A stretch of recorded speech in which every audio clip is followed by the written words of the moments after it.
Good morning, everybody. Welcome to the Clearwater County Broadband Committee meeting for Wednesday, June 3rd, 2026. We'll call the meeting to order at 9:02. Councillor Powell has sent regrets she will not be joining us here this morning, and Councillor Cermak is joining us virtually online here. Just a reminder that all public meetings are live streamed and recorded. Any verbal or written information provided may be included in public documents as per the Access to Information Act, Sections 4 and Protection of Privacy Act, Sections 2, 4, and 5. Looking at today's agenda, are there any additions or deletions to today's agenda? If not, we'd be looking for a motion to adopt the agenda as presented. Councillor McCullum, you make the motion to adopt the agenda as presented? Okay, we have a motion on the floor. Is there any discussion? Seeing none, I'll call the question. All those in favor? That motion is carried. Favor. You're in favor of that, Councillor Cermak? Yes, I am. Okay, Councillor Cermak is also in favor. Meeting minutes from February 13th, 2026. Are there any errors or omissions noted in these minutes?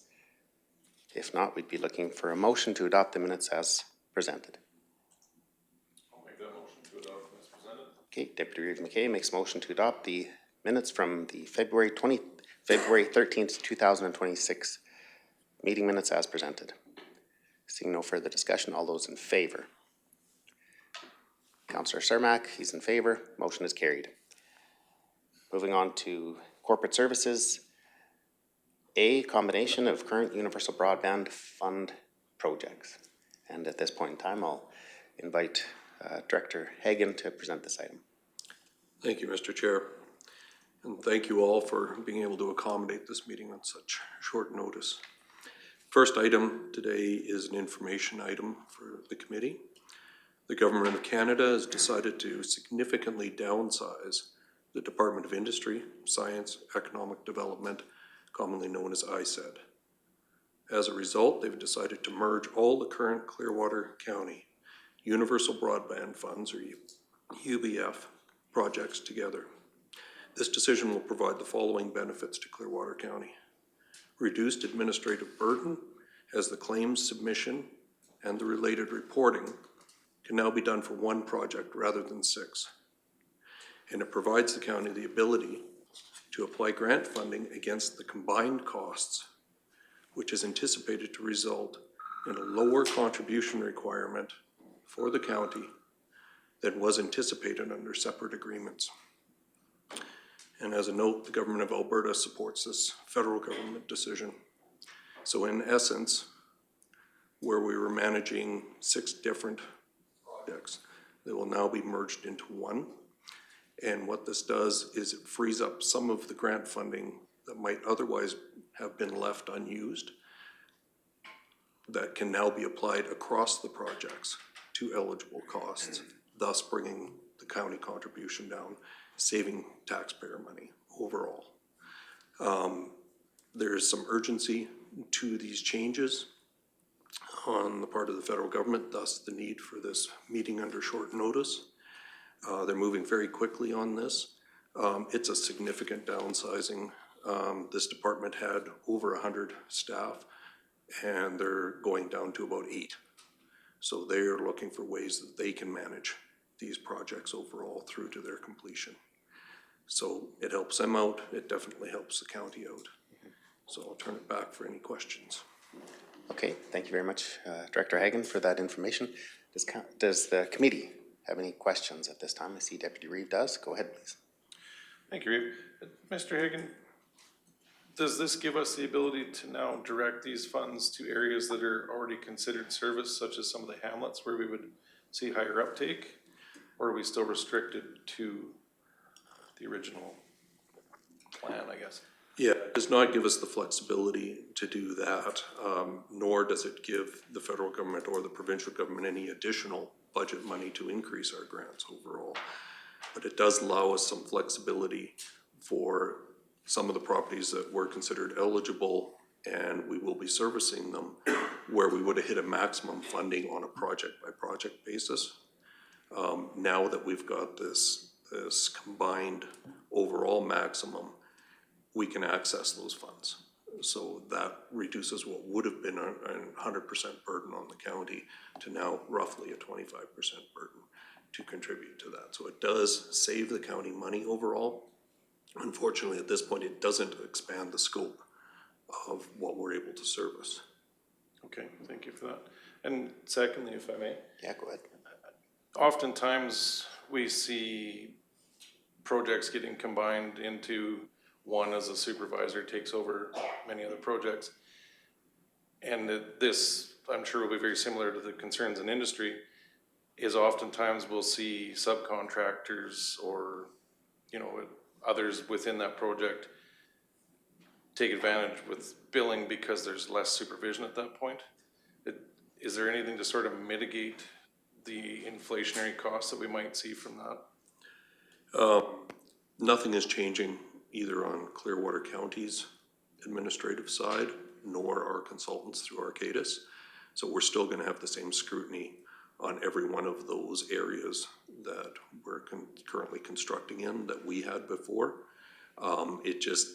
We can actually spend more time scrutinizing the projects themselves because we won't be spending so much time issuing 6 different reports to the 2 levels of government. It'll all be combined into one. So once we scrutinize things and are satisfied with the reporting results, then we can much quicker feed that up to the other 2 levels of government. So it'll actually give us an opportunity to have more capacity to scrutinize these jobs and keep things on track. Thank you for that. I know that would be a concern from the public, so thank you for addressing that. Absolutely. Councillor Letwin? So you mentioned that it would cut Clearwater County's costs down to about 25% of what originally figured, or did I misunderstand that? For any properties that where we in one of the previous, if you want to call them sub-projects now, Okay. if we had hit the maximum on the funding, then any properties that would be considered eligible that we want to serve, that we would have used up all that funding. Now, because the funding envelope has been spread over all of these projects, we can now access that funding. So if these had not been merged, we might have had to pay 100% for those specific properties. Now we can pay roughly 25% for those specific properties. Okay. So our budget for the season or this year will remain the same then? At this point, yes, I would anticipate there's going to be adjustments to the 2027 budget based on our experience this year. And when we actually are able to determine the exact reduction in the county contribution overall to this project. Very good, thank you. Okay, I'm not seeing any other comments, so are there any other comments from the committee members? Councillor Cermak? I'll just, keep going. No, Do you have any no, comments or I'm fine. questions? I think it's a great idea what Marie has just presented. Okay, thank you for the comments, Councillor Cermak. So you'd be looking for a motion to accept the presentation as information. Councillor Humphrey, you'd like to make that motion? Yes. Okay, Councillor Humphrey makes the motion to accept the presentation as information. I'll call the question. All those in favor? Motion is carried. Councillor Cermak, I see your hand up. You're in favor. We do have a closed session item here, so I'd be looking for a motion to go into closed session. Councillor Humphrey makes a motion to go into closed session. Seeing no discussion, I'll call the question. All those in favor? Councillor Cermak is in favor. That is passed.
Welcome back from our closed session. We have one motion coming out of closed session. Councillor Humphrey. Yes, I'd like to make a motion that committee direct management to accept the Universal Project Fund Project UBFP 99106 on behalf of Clearwater County. Okay, thank you for the motion, Councillor Humphrey. Is there any discussion on that motion? If none, I'll call the question. All those in favor? That motion is carried. I see Councillor Shermack is in favor. And that concludes the business for today's Clearwater County Broadband Committee meeting. Be looking for a motion for adjournment. Councillor Letwin makes a motion for adjournment. I'll call the question. All those in favor? And we are adjourned.